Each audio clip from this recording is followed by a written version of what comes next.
What a whirlwind romance that brought out emotion and love and pleasure and pain. You should read the definition that Webster gives the word passion. That was and still is Kate and Mountain John. We haven't seen each other in many years now, but we still talk on the phone, and I'll tell you here and now that the passion is still alive and well. She would never admit that fact, but I will.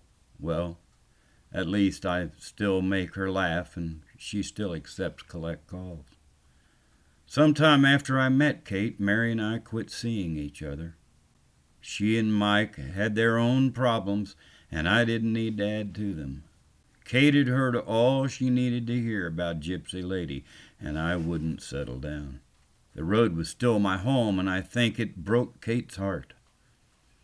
My dream led me to a town called Moncton, Maryland, to a bar called the Manor Tavern. Now, the Manor Tavern led me to a bar called the Starting Gate in Jacksonville, Maryland, and also to a place in Hickory, Maryland called Craig's Place. All three places were close.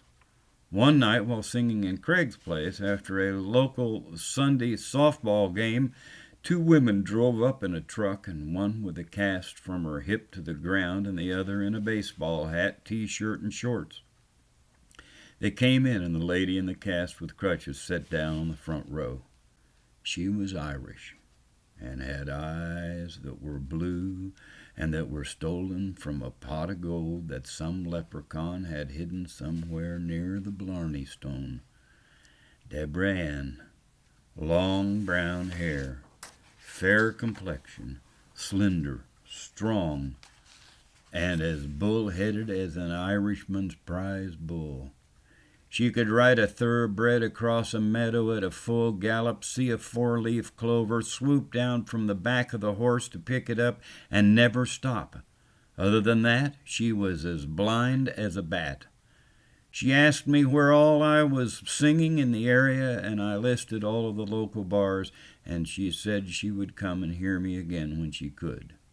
She had to rely on her sister Terry for rides because she couldn't drive until her cast was off. I didn't think I'd ever see her again, but I was wrong. I was in so many towns by now each month that it's hard to keep things straight. The New England area, from Connecticut to middle Vermont, the middle eastern United States, Maryland, Pennsylvania, Virginia, West Virginia, the southeast by now started opening up. North Carolina, South Carolina, Tennessee, each state, each town, each bar, each song, each poem, each heart. Each set of friends, each bartender, waitress, bar owner, bar manager, each chef, and all the dishwashers. People all thought we had been friends for long periods of time, but it was only one night or two nights every 4 to 8 weeks. God, we laughed, and God, we drank, and God, we cried. The trucks and vans and motels I drove through were mind-boggling. As the nation changed, so did my show. My stories and songs became requests in each place. I started adding characters to my show. Hans Grawler, the world's most famous moose caller. Yukon Tim, Little Johnny Boy Scout. The drunkest, horniest little Boy Scout on earth.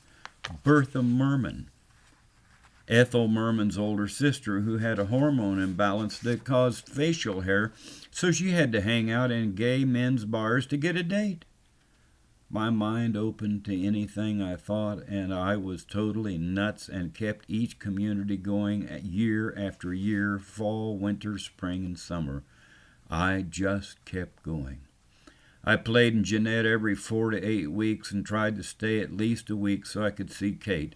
She had gone from being a secretary for an insurance man to a waitress at Denny's in Irwin. She had moved from her mom's house to her cousin's house a few blocks away. We had the greatest rendezvous in the world. We either met at the Pine Motel in Irwin at room 19 or Ohiopyle, Pennsylvania, a small town 20 miles away near Frank Lloyd Wright's famous Falling Water House. Ohiopyle had a general store with rooms upstairs for rent and laundry facilities. We also met at my buddy Jerry Knapp's house in the Laurel Mountains near Hidden Valley, also at the Hidden Valley Resort. I got a room there every time I sang for them. Kate would listen to my stories, songs, and poems. We would make love, cry and scream, kiss and make up and say goodbye, or she would just disappear in her dad's old car in the middle of the night so she wouldn't have to hear me say goodbye again. I would call her from the road drunk, horny, and lonely, and she would say, "John, lay your head down on the pillow and close your eyes. It will be okay tomorrow." I slept with a flashlight under my pillow so I could find the bathrooms in the middle of the nights. Most motels had the beds on the left as you entered the room and the bathroom on the left toward the back. God forbid that they changed their floor plan around. That always created lost turmoil in the middle of the night. I also got to where I brought my own bedroll and pillows in, so there was something familiar in each motel. My bedroll was a thing of wonder to most people. It was made up of quilts, blankets, afghans, and pillowcases given to me by women all over the country. It was my only secure possession on the road. Whether I slept in the back of the truck or on the stage in the bar or a storeroom floor or someone's couch, the old bedroll was the same. I am still that way to this day. My bedroll, my guitar, my hats, and my boots are all I need to stay alive. I would just like to have a home someday. I suppose that's why they created heaven. Kate eventually got tired of me and her family in western Pennsylvania and moved to New Hampshire and had a son named Ben. She now lives in Vermont and we talk a lot. Nothing stays the same your whole life except the music in your soul. I kept going. The road took me to Morgantown, West Virginia one day, and I sang in a small coffee shop called Maxwell's right down on an alley off of High Street in downtown Morgantown. I also sang in a health foods deli there named the High Street Deli. Morgantown in those days was full of young hippies, and everyone wore bib overalls and had long hair except the college students. I would sing at Maxwell's at night for tips and door money, and at the High Street Deli at noon for a free lunch, and one day at the deli while singing "Blowin' in the Wind" by Bob Dylan, an attractive woman with the longest blonde hair and bluest eyes walked in and sat on the other side of the room. Marcia. I won't tell you her last name because she wouldn't want me to. This chance meeting brought on a brief emotional relationship that almost scared me to death and also gave me inspiration for one of the most requested songs I have written, "Blue Eyes, Warm Thighs, and Long Yellow Hair." I won't dwell on the story of Marcia because she told me a few years later that if she ever heard from me again, she'd kill me. I had no idea what condition her heart and mind was in during that time of her life, but I'll tell you, she is still a memory that lights up my face whenever I sing that song and tell the story of that 3 days in Morgantown. I hope she's fine wherever she is.